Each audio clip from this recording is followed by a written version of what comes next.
Assalamualaikum warahmatullahi wabarakatuh. Semangat pagi.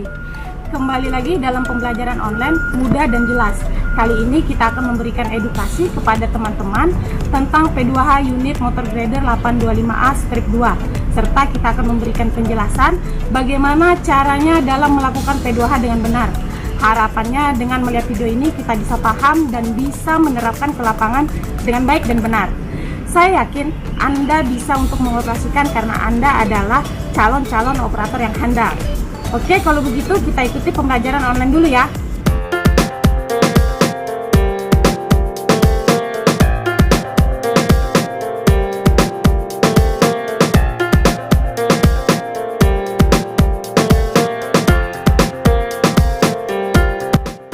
Halo, assalamualaikum warahmatullahi wabarakatuh. Semangat pagi, luar biasa. Kita bertemu kembali dalam pembelajaran online mudah dan jelas. Kali ini kita langsung saja untuk mengelilingi unit sebelum kita melakukan P2H. Ya, oke teman-teman, pertama-tama kelilingi unit terlebih dahulu sebelum pengenalan komponen ya. Jadi kita lakukan mengelilingi unit. Dan untuk pemula sebaiknya kelilingi unit terlebih dahulu ya, agar mudah menghafal komponen-komponennya. Jadi memang kita harus mengelilingi unit untuk melakukan P2H ini ya teman-teman ya. Kita cek-cek apakah ada kebocoran. Kita mengelilingi unit, kita akan melakukan pemeriksaan unit dari mulai engine stop sampai naik dan masuk ke dalam kabin.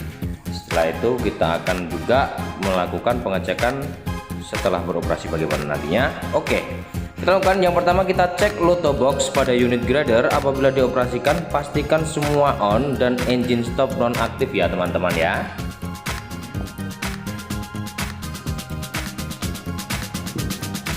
Kita lanjut untuk cek pada area tandem drive bawah, apakah ada rembesan oil atau ada rembesan pada hose fuel. Oke, kita lanjut cek rembes pada hose fuel yang berada pada tire nomor 5, dan apabila rembes deras atau bocor infokan ke mekanik ya agar dicek ulang. Lalu apabila hanya rembesan dan dapat feedback dari mekanik tidak bermasalah, lanjut untuk beroperasi ya.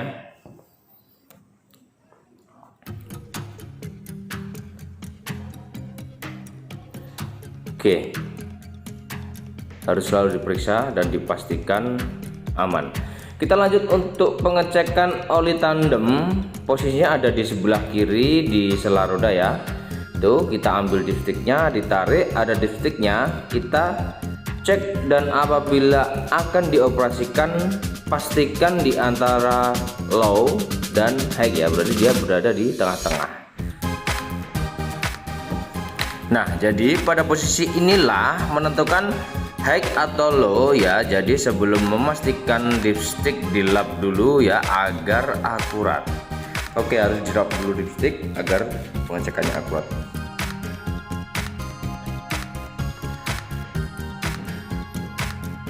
Ya, kalau sudah kita kembalikan lagi, jangan sampai lupa memasukkan dipstick oli ke dalam lubang yang tadi. Oke, setelah itu kita melakukan pengecekan tire unit ya. Jadi kita harus memastikan bahwa tire dalam keadaan tidak rusak ataupun ada sobekan gitu ya di area tire.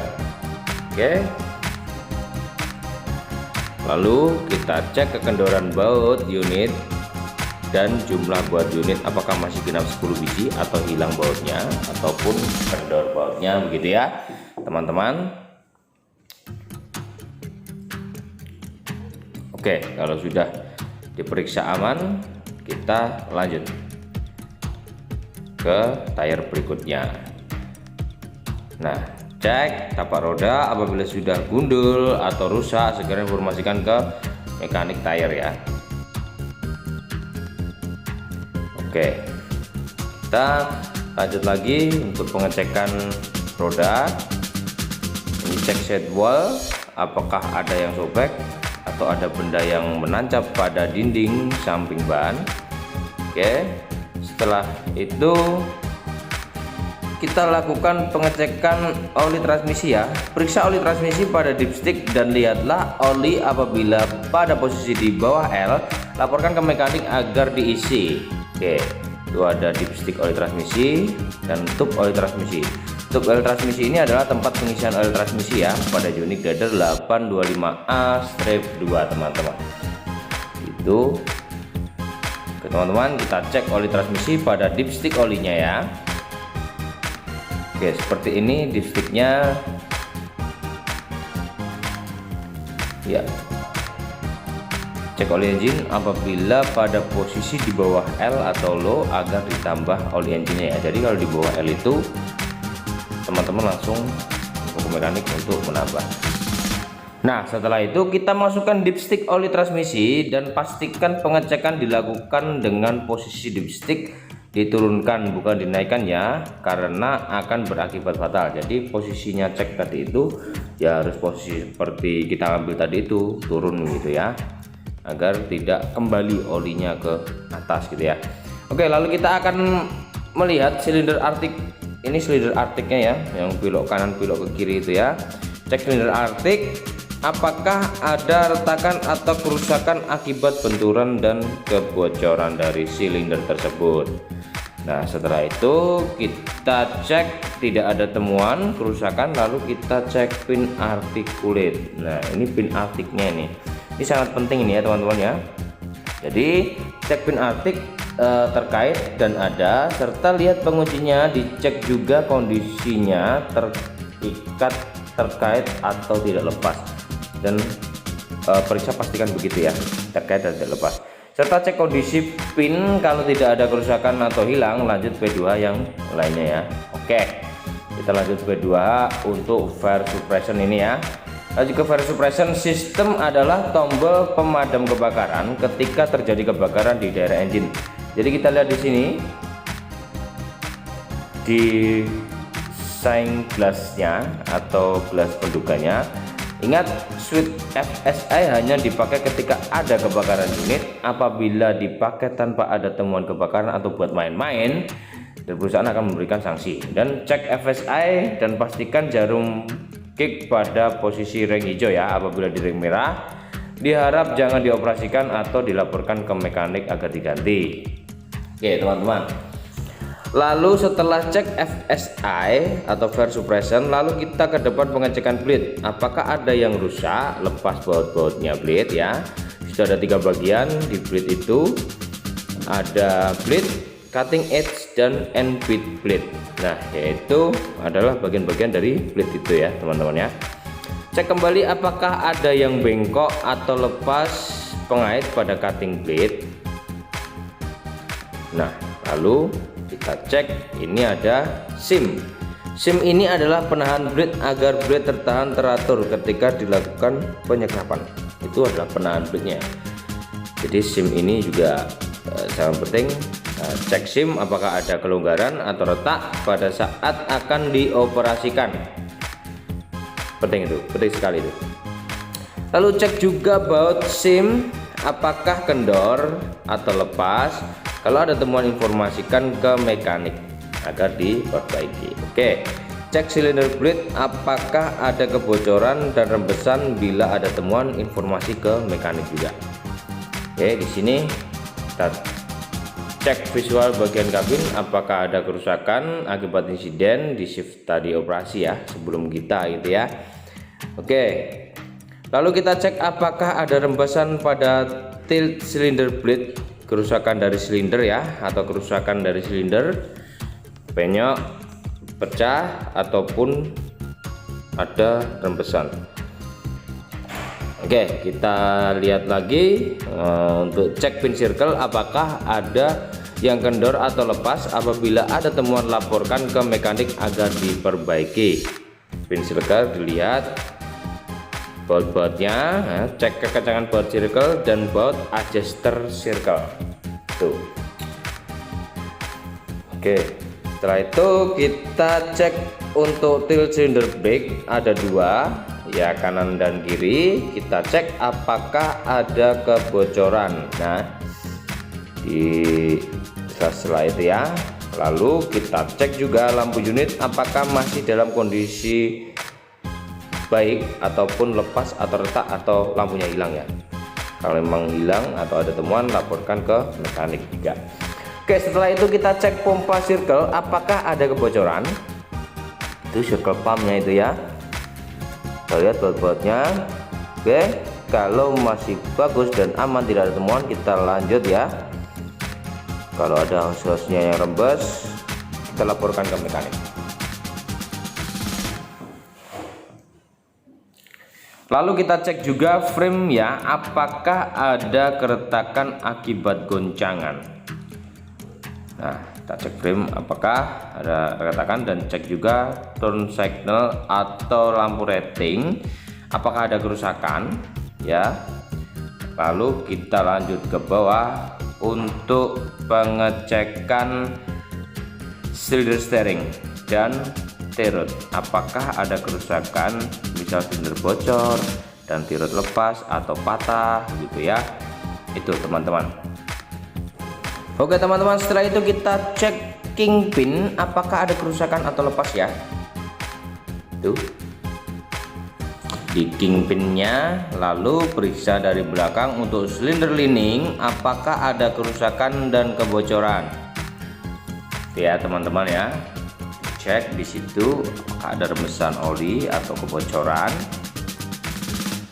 Nah, setelah itu kita cek kembali tire depannya seperti yang kita bahas tadi. Kita wajib cek semua kondisi unit ya, dari mulai tire nomor 1 sampai nomor 6. Nah, kita lihat di sini untuk cek injektor grease depan apakah ada kerusakan dan kebocoran juga.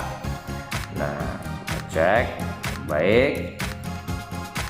Lalu kita cek semua pin sebelum bekerja. Apabila ada temuan, lapor ke mekanik ya. Ini cek juga injektor grease bagian kanan apakah ada kerusakan dan kebocoran di situ. Oke teman-teman, pastikan semuanya aman sebelum mengoperasikan. Nah, setelah itu cek juga sebelah kanan untuk silinder lining dan kingpin serta cek apakah ada kebocoran. Diperiksa semuanya silinder lining kanan ya. Oke, setelah itu kita cek tire nomor 2 apakah ada kendor dan ada kerusakan baut yang lepas. Setelah tidak ada, kita cek, lalu cek lagi kebocoran-kebocoran dan kerusakan sebelum unit dioperasikan teman-teman. Jadi begitu. Oke, cek bearing apakah terlihat patah atau rusak. Itu bearing ya, hitam-hitam itu grease-nya itu ya. Lalu kita cek turn signal apakah ada kerusakan juga bagian kanan. Lalu kita sampai di sini kita cek rembesan dan kerusakan oli pada lift cylinder blade, set shift blade dan power teeth blade. Nah, di situ cek kekencangan baut adjuster blade, keausan strip wear blade, cutting dan end bit blade dan seams di situ ya. Cek lift cylinder blade kanan apakah ada kebocoran pada silinder dan rembesan dari silindernya. Kita cek di situ. Oke, lalu kita cek juga kebocoran dan kerusakan apabila shift side cylinder dan power tilt cylinder blade. Di situ ada kebocoran-kebocoran dan kerusakan. Oke, teman-teman. Setelah itu kita cek bagian kanan kabin apakah ada kerusakan dari bekas-bekas insiden. Oke, kita cek. Lalu kita lanjut, kita cek lagi silinder articulate bagian kanan beserta cek juga pin articulate-nya. Jadi pin artiknya juga dicek untuk pin-pinnya ya, pengaitnya. Lalu kita cek bagian bawah unit apakah ada kebocoran oli atau rembesan oli yang menetes di tanah. Jadi begitu teman-teman, kita cek ulang. Lalu cek tire nomor 4 apakah ada kerusakan pada tire dan baut-baut tire. Dicek apakah kendor dan ada yang lepas teman-teman. Lalu kita lihat untuk tube fuel apakah ada rembesan deras. Setelah itu kita cek gauge fuelnya juga ya. Ini gauge fuel yang menunjukkan kosong ya, mestinya harus diisi dulu apabila unit akan dioperasikan. Jadi informasi ke mekanik atau kita ke fuel skid ya. Oke, kalau ada pada garis merah diisi, dan apabila di garis hijau kita lanjut beroperasi. Oke teman-teman, cek pin pada area belakang atau ripper, pastikan terkait dan tidak lepas ya. Pin rippernya dicek, semua pin-pin di area itu dicek seperti pin ripper, dan memastikan ripper masih lengkap dan tidak hilang. Itu rippernya ada 4, jadi kita pastikan nanti kalau agresif tidak hilang gitu ya. Oke, cek silinder ripper apabila ada kerusakan dan kebocoran pada silinder. Oke, cek silinder rippernya. Lalu setelah itu kita akan naik ke kap engine sebelah kiri. Pastikan kita naik menggunakan metode 3 titik tumpu teman-teman. Jadi seperti di gambar kita lihat, nah itu adalah metode 3 titik tumpu. Naik secara perlahan dan tetap konsentrasi ketika naik ke unit. Pegang erat unit dan naik dengan hati-hati teman-teman. Pastikan konsentrasi. Oke, ketika membuka dengan cara ini, tangan kanan harus pegangan kuat ya, dan kita konsentrasi, tetap konsentrasi pada keselamatan kita. Oke, kita cek air wiper ya. Apabila habis segera diisi agar ketika ada kotoran di kaca saat operasi bisa membantu untuk membersihkan. Jadi teman-teman, lalu kita cek turbo charge apabila ada retak atau pecah. Lanjut cek bagian engine dan fan belt apabila ada kerusakan. Oke, cek belt alternator dan radiator juga. Kalau sudah dirasa tidak ada temuan, setelah itu tutup kembali pintu dan pegangan ya, dan tetap hati-hati serta konsentrasi. Oke, begini caranya. Oke ya, oke, tutup. Alhamdulillah selamat. Oke, kita lanjut. Setelah itu kita cek tabung fire suppression apakah jarum gauge menunjukkan di ring hijau. Nah, kalau di ring hijau oke, kita lakukan untuk pengoperasian. Lalu cek pre-cleaner dan muffler apakah ada kerusakan dan kotoran yang menyumbang. Nah, setelah itu kita cek ke ruang engine sebelah kanan, tetap konsentrasi dan hati-hati saat membuka kap kabin ya, kap engine ya. Nah, kita naik seperti 3 titik tumpu tadi yang di samping tadi. Oke, kita cek ini adalah oli engine dan oli final drive. Kap engine bagian kanan ya. Oke, bagian kanan terdapat 2 oli, yaitu oli engine dan oli final drive. Kita cek oli engine nya. Kita periksa oli engine dengan ditariknya dipstick dulu, lalu kita lihat oli pada ring H, high atau L low. Kita ambil dulu dipsticknya, periksa oli engine dan pastikan oli pada posisi di antara high dan low. Apabila di bawah low segera diisi. Oke, setelah itu juga cek oli final drive dan pastikan oli di antara high dan low juga ya. Oke, itu ada high dan low nya. Kalau sudah di antara high dan low atau di atas low, dan ketika pengecekan oli pada dipstick kondisikan dipstick menurun ya, seperti yang awal tadi itu. Jadi pengecekannya jangan naik gitu. Nah, kita cek bagian-bagian filter apakah ada kebocoran dan kerusakan pada filter. Oke, ketika kita cek tidak ada rembesan dan kerusakan, kita lanjutkan untuk cek gauge oli hidrolik. Apabila tidak terlihat pada gelas penduga, maka segera ditambahkan oli hidroliknya. Oke, itu ada high ada low ya. Jadi kita cek oli hidroliknya di situ. Setelah itu kita periksa tabung grease apakah ada kebocoran atau kerusakan ketika akan dioperasikan. Oke, setelah itu gunakan metode 3 titik tumpu untuk ketika kita akan menaiki unit dan pegang erat ketika akan naik. Oke, tetap konsentrasi dan hati-hati ketika menaiki unit teman-teman ya. Oke, setelah itu duduk di dalam kabin, perhatikan area sekitar untuk kebersihan unit atau ada benda di bawah pedal-pedal ya. posisikan steering sesuai kenyamanan kita dan kondisikan steering tidak mengganggu pengoperasian. Jadi seperti itu, jangan terlalu dekat. Nah, setelah itu kita atur jok kemudi agar kita bisa duduk dengan posisi yang nyaman dan dalam mengoperasikan unit ya. Oke, setelah itu periksa area pedal incing, pedal brake dan pedal gas apakah ada benda yang mengganjal. Itu ada beberapa pedal, di bawahnya kalau ada benda pasti dia kan ganjal tuh. Oke, periksa dan pasang seat belt apabila ada kerusakan, informasi ke mekanik agar diperbaiki. Seat belt itu penting loh ya. Oke, ketika itu memasang seat belt, dengarkan sampai bunyi klik ya teman-teman. Ada bunyi klik tadi itu ya. Oke, setelah itu memasang seat belt dan periksa semua perangkat yang masih on bisa di off kan agar tidak mengganggu sistem kelistrikan ketika kita akan melakukan starting unit. Nah, cek. Oke teman-teman, kita akan lakukan on kontak dengan diawali kasus 1 kali. Setelah itu dengarkan suara engine, apakah terdengar suara aneh dari engine dan lihat asap dari muffler. Setelah itu kita lihat pada instrumen panel unit apakah ada error atau kebutuhan unit yang kurang. Teman-teman, periksa pada monitor, pastikan monitor parking brake aktif dan kebutuhan unit pada seperti fuel, coolant, oli cukup ya, tidak ada error. Aktifkan lampu kerja, radio komunikasi serta bergerak beroperasi dengan lancar setelah P2 teman-teman. Oke, jangan lupa baca doa. Setelah itu kita tes attachment apakah semua berfungsi dengan baik.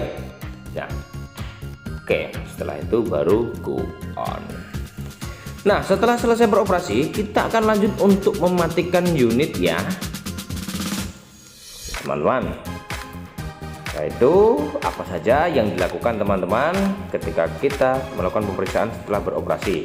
Oke, hentikan unit di tempat yang rata dan posisikan parkir di area yang aman dari banjir dan tanah longsor serta pohon yang kering ya. Kalau pohon kering itu getas, kalau nanti jatuh kena unit, nah rusak unitnya. Turunkan attachment plate dan priper, lalu posisikan tuas transmisi pada posisi parkir. Oke teman-teman, kita lihat seperti gambar. Kemudian posisikan kembali tilt steering ke depan agar leluasa dalam pemeriksaan akhir. Ya teman-teman, setelah itu posisikan transmisi pada P ya. Oke, lalu matikan switch lampu.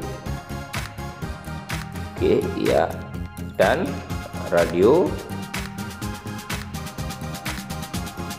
serta setelah radio dimatikan kita matikan AC. Di sini ada AC, kita matikan di mana nih? Ini ya. Oke, setelah itu kita baru matikan engine.